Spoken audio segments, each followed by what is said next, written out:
নমস্কার বন্ধুরা, সন্ধ্যায় ইউনিক ফুডে তোমাদের সকলকে স্বাগত। আজ তোমাদের বানিয়ে দেখাবো চানা মশলা। চানা মশলা বানানোর জন্য আমি যে উপকরণগুলো নিয়েছি, এখানে 300 গ্রাম কাবলি ছোলা ভালো করে জলে ধুয়ে সারা রাত ভিজিয়ে রেখে দিয়েছিলাম, প্রায় 10 ঘন্টা মতন। তারপরে জল ঝরিয়ে আমি প্রেসার কুকারের ভিতরে দিয়ে সিদ্ধ করে নেব। এখানে আমি ছোলাগুলো প্রেসার কুকারের ভিতরে দিয়ে দিচ্ছি। প্রেসার কুকারের ভিতরে ছোলা দেওয়া হয়ে গেলে 1 লিটার মতন জল দিয়ে ছোলা আমি সিদ্ধ করে নেব। জল দেওয়া হয়ে গেলে আমি কিছু উপকরণ প্রেসার কুকারের ভিতরে দেব। এখানে আমি 1 লিটার জল দিয়েছি। এই জল আমি ফেলে দেব না, সিদ্ধ ছোলার সঙ্গে জলটা আমি ব্যবহার করব। আমি আন্দাজ মতন একটু লবণ দিয়েছি, সামান্য লবণ দিয়েছি, আর অল্প একটু হলুদ গুঁড়ো দিয়েছি, 3টে তেজপাতা দিয়েছি, আর 3টে গোটা এলাচ দিয়েছি, আর 1 টুকরো দারচিনি দিয়েছি। দিয়ে ভালো করে জলের সঙ্গে মিশে নিয়ে এবার ঢাকনি লাগিয়ে দেব। এবার প্রেসার কুকার গ্যাসে হাই ফ্লেমে বসিয়ে একটা সিটি দেওয়া হয়ে গেলে আমি গ্যাসের ফ্লেম লোতে রেখে দিয়ে 4টে সিটি দিয়ে নেব। আমি টোটাল 5টা সিটি দিয়েছি। 5টা সিটি দেওয়া হয়ে গেলে গ্যাস অফ করে আমি 5 মিনিট রেস্টে রেখে দেব। আমি ঘরে থাকা গুঁড়ো মশলা দিয়ে চানা মশলা বানিয়ে নিয়েছি। এখানে 1/2 চামচ গোলমরিচের গুঁড়ো দিয়েছি, 1/2 চামচ লঙ্কার গুঁড়ো, 1/2 চামচ ধনের গুঁড়ো, 1/2 চামচ জিরের গুঁড়ো, আর 2 টুকরো দারচিনি, 4-5টা এলাচ আর একটা জায়ফল ভালো করে গুঁড়ো করে নিয়ে তার 1/2 চামচ আমি মশলার ভিতরে দিয়ে ভালো করে মিশিয়ে রেখে দেব। এবার কড়ার ভিতরে পরিমাণ মতন সাদা তেল দিয়েছি, আর 1/2 চামচ গোটা জিরে দিয়েছি, আর 2টো শুকনো লঙ্কা ফোড়ন দিয়ে ভালো করে ভেজে নেব। আমার জিরে আর লঙ্কা ভাজা হয়ে গেলে আমি 300 গ্রাম কাবলি ছোলা জন্য 100 গ্রাম পেঁয়াজ বাটা ব্যবহার করেছি। আমি 100 গ্রাম পেঁয়াজ বাটা ভালো করে তেলের সঙ্গে মিশে নেব। তেলের সঙ্গে 2 মিনিট ধরে এইভাবে মেশানো হয়ে গেলে আমি 1 চামচ আদা আর রসুন বাটনা দিয়ে দেব। বড় 1 চামচের আদা রসুন বাটনা দিয়েছি। দিয়ে ভালো করে 5-6 মিনিট ধরে ভেজে নেব। এখানে পেঁয়াজ আদা রসুন ভালো করে ভেজে নিতে হবে, না তো কাঁচা থাকলে একটা কাঁচা গন্ধ বেরোবে। সেই কারণে পেঁয়াজ আদা রসুন আমি ভালো করে ভেজে নিয়েছি।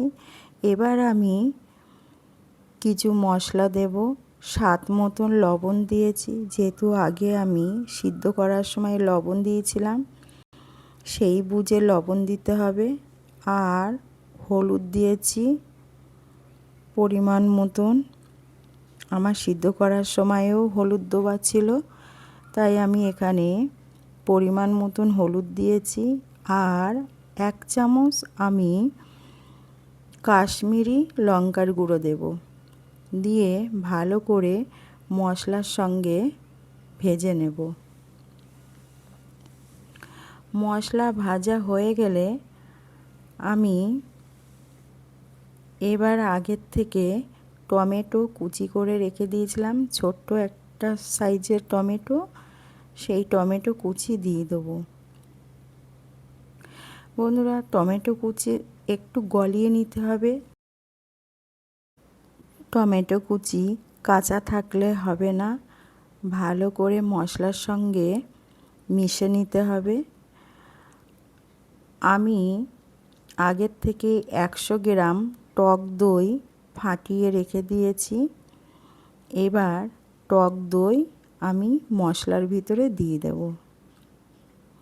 টক দই দেওয়ার পরে আমি আরও 5 মিনিট লো আঁচে মশলার সঙ্গে কষে নেব।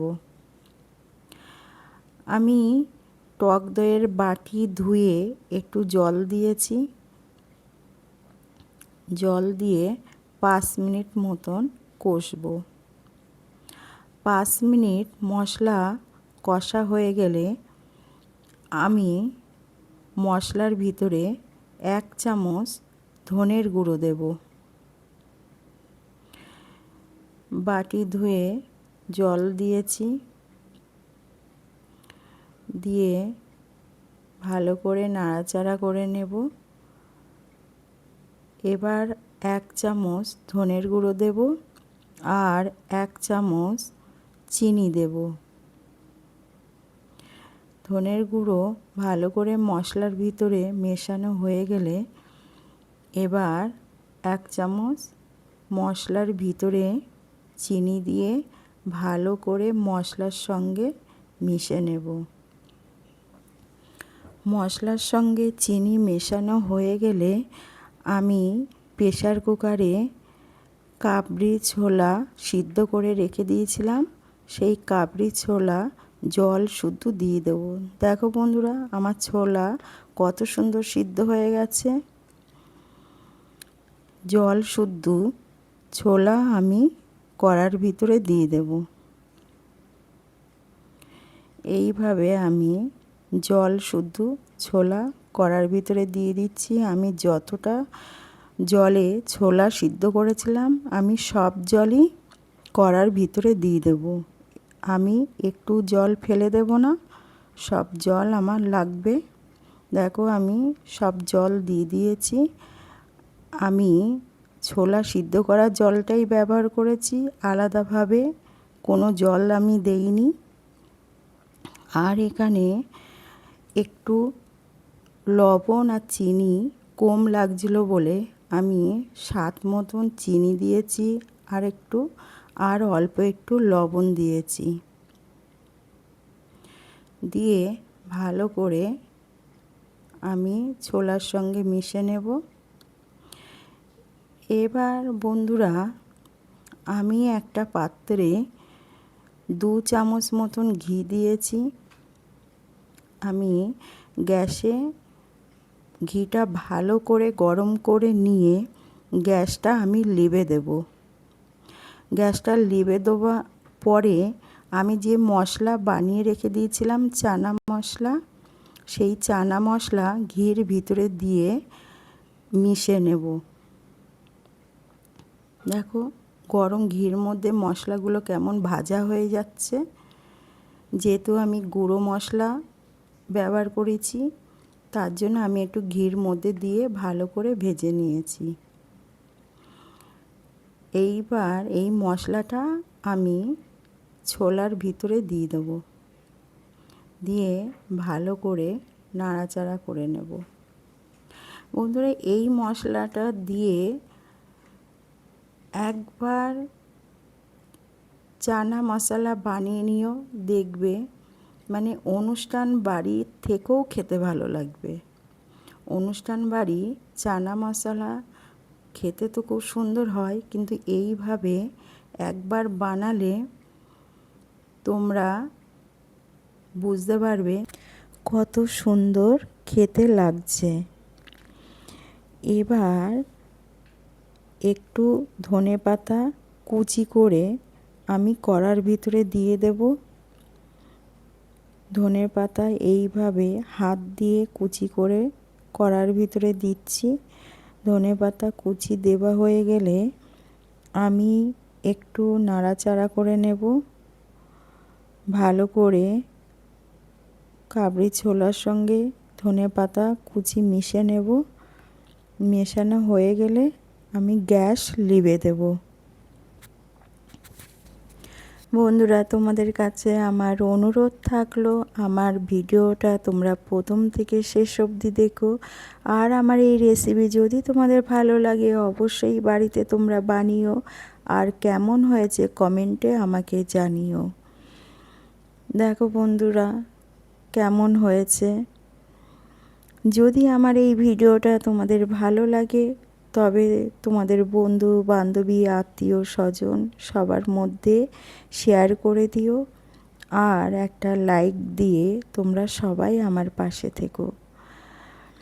বন্ধুরা, যারা এখনো আমার চ্যানেলটা সাবস্ক্রাইব করোনি অবশ্যই দয়া করে আমার চ্যানেলটা সাবস্ক্রাইব করে দিও। আর দেখো আমি একটা পাত্রে আমি যে চানা মশলা বানিয়েছি সেটা ঢেলে দেখাচ্ছি কেমন হয়েছে। এই চানা মশলা লুচির সঙ্গে খেলে দারুণ লাগবে। দেখো আমি লুচি বানিয়েছি, এত সুন্দর চানা মশলার সঙ্গে এরকম ফুলকো লুচি হলে খেতে দারুণ লাগবে। বন্ধুরা, কাল আবার দেখা হবে তোমাদের সঙ্গে নতুন একটা রেসিপি নিয়ে। তোমরা সবাই ভালো থেকো, হাসি খুশিতে থেকো, আর সবাই নিজের পরিবারের দিকে খেয়াল রেখো।